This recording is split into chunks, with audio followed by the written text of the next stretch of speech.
Maryland is unique among, each state has its own rules, and in some states it's not even the state that decides, it's a town or a county that decides about what schools are allowed to be open and what aren't.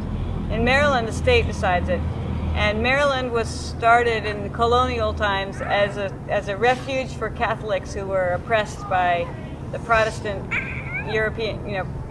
Protestants in England mainly, and they came and founded Maryland as a place where you could escape religious persecution.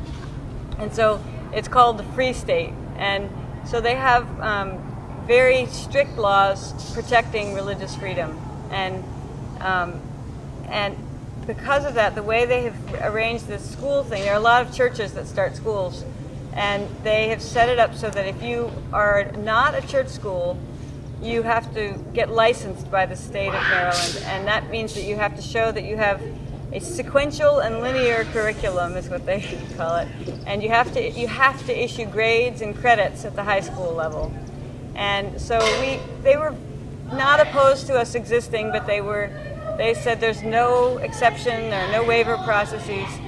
If you want to do something different than that, you have to be a church school. And church schools, on the other hand, are completely free to do whatever they want. There are no restrictions, no evaluations, no paperwork.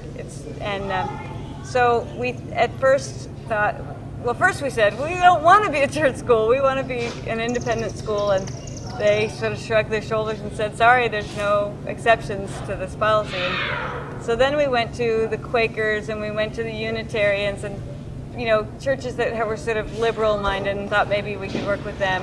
And they were kind of open to the idea. They weren't opposed, but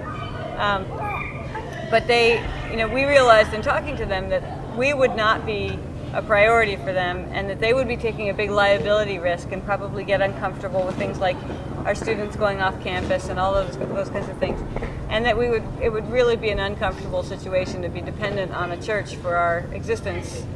And so we finally decided to start our own church. And it turned out, again, for the same reason in the state of Maryland, it's very easy to start a church. It's a 2-page application, and you have to write down the name and address of the church and the people who are in charge of it, and you don't have to go to seminary or anything like that to become to lead a church. And so then you can then you have to say what your creed is, and I think our creed was something to the effect of everybody has to follow their own path in life, and that search for your own path is best done in a supportive community, and which is essentially the philosophy of the school.